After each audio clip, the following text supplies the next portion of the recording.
સ્વાગત કરું છું ધોરણ 10 વિષય ગણિત પ્રથમ ચેપ્ટર વાસ્તવિક સંખ્યાઓ. આજે આપણે અવિભાજ્ય અવયવોના ગુણાકાર દ્વારા અવયવ વૃક્ષની ચર્ચા કરીશું. તો અવિભાજ્ય અવયવોના ગુણાકાર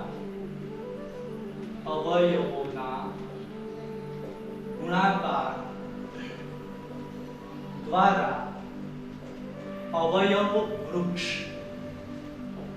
અવયવ વૃક્ષની રીત. અહીંયા આપણે સૌપ્રથમ એક એક્ઝામ્પલ જોઈશું. થોડી નાની સંખ્યા લઈએ 140. આ 140 ને આપણે સૌપ્રથમ જો વાત કરીએ તો 140 જે છે એ બેકી સંખ્યા છે, એટલે સૌપ્રથમ એના ભાગ બેકી સંખ્યા વડે એટલે કે 2 વડે ચાલશે. તો 2 વડે જો એના ભાગ ચલાવીએ આપણે તો 2 * 7 = 14 અને 2 * 16 એટલે કે 70 દુ. અહીંયા આપણને 70 દુ 140 મળશે. હવે આ જે 70 છે તેને પણ આપણે જો 2 વડે ભાગીએ તો અહીં આપણને મળશે 35. 35 દુ 70. આ 35 ને હવે 2 વડે ભાગી ન શકાય. અહીંયા છેલ્લે 5 છે એટલે 5 વડે અથવા તો કોઈ એકી સંખ્યા વડે એને ભાગી શકાશે. તો 5 વડે આપણે જો ભાગીએ તો 7 × 5 = 35 થશે. એટલે આ રીતે જ્યારે કોઈ પણ સંખ્યાના અવિભાજ્ય અવયવોને આ રીતે જ્યારે દર્શાવવામાં આવે છે ત્યારે તેને અવયવ વૃક્ષની રીત કહેવામાં આવે છે. તો માટે 140 ના જે આપણા અવયવ આવશે તે થશે. અહીંયા તમે જોશો તો 2 જે છે તે 2 વખત છે એટલે આપણે 2 ની 2 ઘાત લખવાની છે, ગુણ્યા 5 લખવાના છે, ગુણ્યા 7 લખવાના છે. તો મિત્રો આ રીતે તમે સંખ્યાના અવયવ એ અવયવ વૃક્ષની રીતે તમે શોધી શકો છો. હવે એક્ઝામ્પલ 2 લઈએ.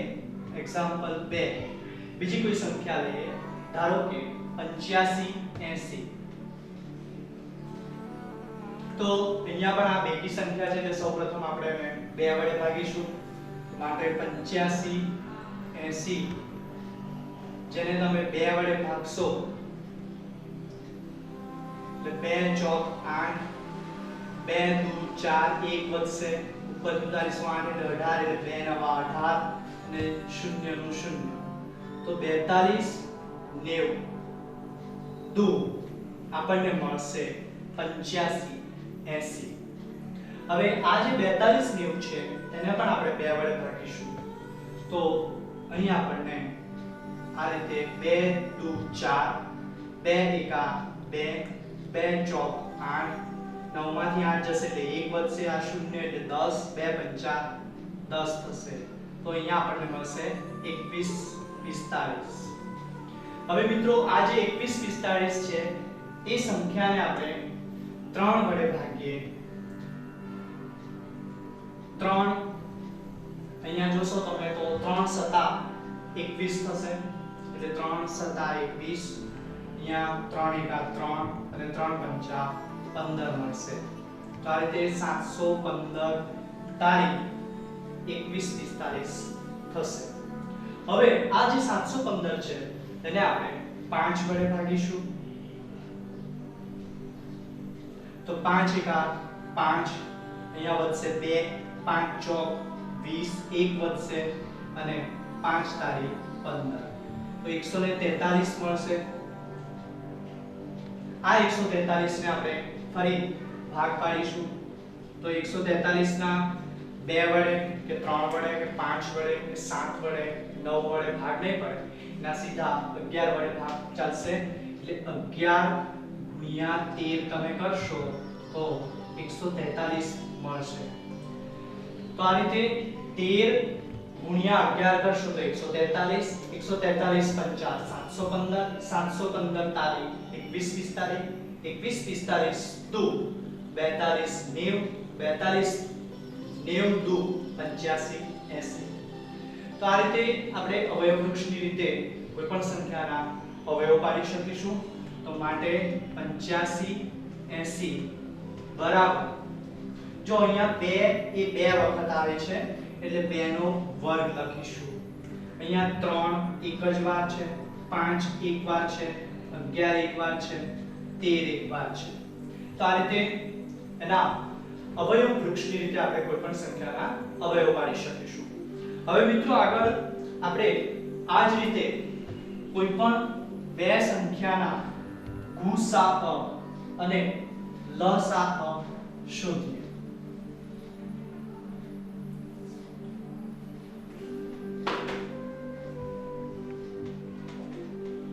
ગુસાઅ અને લસાઅ શોધો.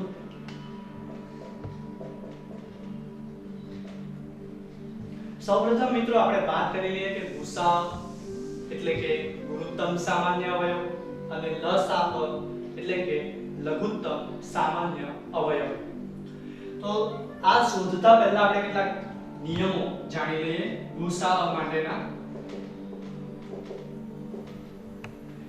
તમને જેટલી સંખ્યા આપવામાં આવેલી હોય, ધારો કે 2 સંખ્યા આપવામાં આવેલી હોય કે 3 સંખ્યા આપવામાં આવેલી હોય, તો તેમાં સૌથી પહેલા સામાન્ય અવયવ લખવા. સામાન્ય અવયવ લખો. ત્યારબાદ મિત્રો સામાન્ય અવયવ એટલે કોમન, કે જેમાં બધામાં જ સરખા આવતા હોય એવા અવયવ, એને સામાન્ય અવયવ કહીશું.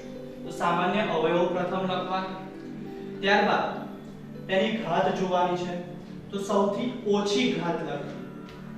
સૌથી ઓછી ઘાત લખવી. તેમનો ગુણાકાર કરો. તો આ રીતે તમને ગુસાઅ મળી જશે. ફરીથી કે પહેલા તો સામાન્ય અવયવ લખવા. જે સામાન્ય અવયવો છે તેમાં સૌથી ઓછી ઘાત લખવી અને ત્યારબાદ તેમનો ગુણાકાર કરવો. હવે લસાઅની વાત કરીએ તો લસાઅ માટે સામાન્ય અવયવ લખવા. સામાન્ય અવયવ લખો. બીજો નિયમ એવું કહે છે, અહીંયા જે સૌથી ઓછી છે તો અહીંયા સૌથી વધુ ઘાત. સૌથી વધુ ઘાત લખવી. ત્યારબાદ અહીંયા ત્રીજો મુદ્દો લસાઅ માટે કે જે બાકી વધેલા અવયવો છે, બાકી રહેલા અવયવો પણ લખવા.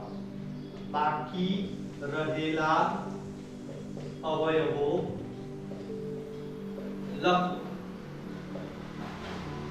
તેમનો ગુણાકાર કરો. ગુણાકાર કરો. તો આ રીતે આપણને લસાઅ મળે છે. તો મિત્રો આ નિયમો તમે યાદ રાખશો તો સહેલાઈથી તમે ગુસાઅ અને લસાઅ શોધી શકશો. હવે આપણે ઉદાહરણ જોઈએ.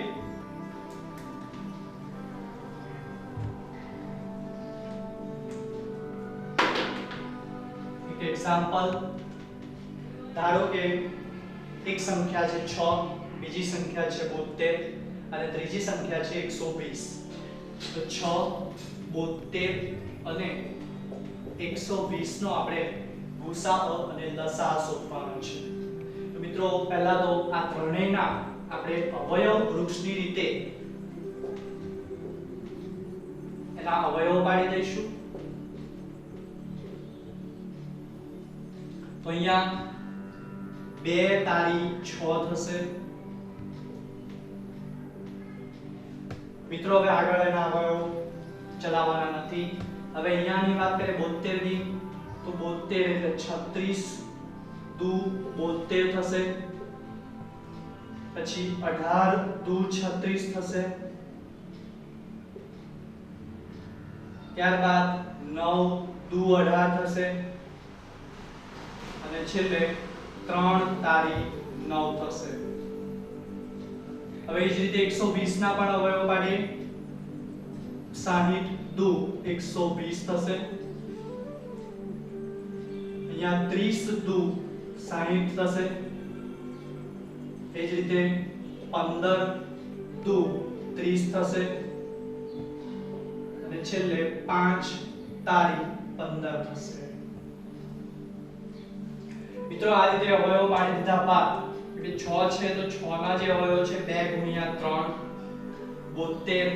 તો 72 ના જે અવયવો છે જેમ કે 2 1 2 અને 3 વખત છે એટલે એની 3 ઘાત લખવાની છે અને 3 જે છે તે 2 વાર આવે છે એટલે 3 ની 2 ઘાત લખવાની છે.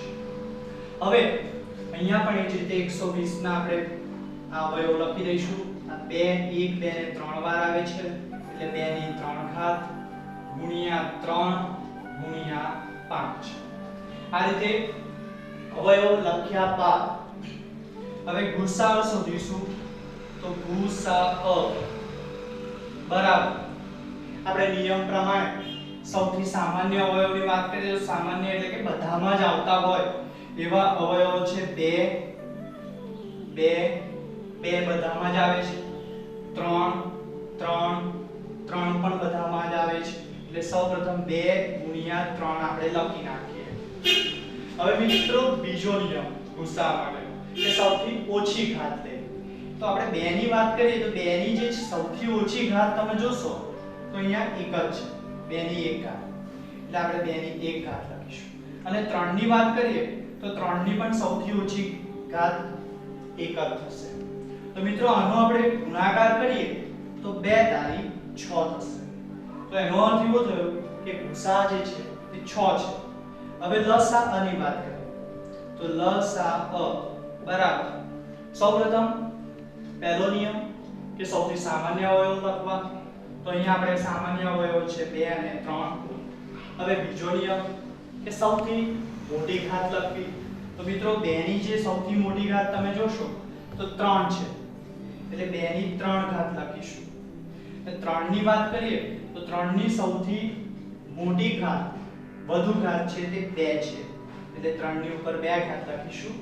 અને ત્રીજો નિયમ કે બાકી રહેલા કોઈ અવયવ હોય તો તેને પણ આપણે લખવાના છે. તો અહીંયા આપણે બાકી વધેલા હોય તે છે 5 એટલે 5 ને લખીશું અને આ બધાનો ગુણાકાર કરીશું. તો 2 ની 3 ઘાત એટલે 2 દુ 4 દુ 8 થશે. 3 ની 2 ઘાત એટલે 3 તારી 9 થશે અને ગુણ્યા 5 થશે. મિત્રો ત્રણેય સંખ્યાઓનો આપણે ગુણાકાર કરી નાખવાનો છે. 8 પંચા 40 અને 40 નવા 360. તો આ રીતે તમે ત્રણ સંખ્યાઓ અથવા બે સંખ્યાઓનો ગુસાઅ અને લસાઅ અવયવ વૃક્ષની રીતે શોધી શકો છો. મિત્રો ગુસાઅ અને લસાઅના નિયમો યાદ રાખશો તો ખૂબ સરળ પડશે.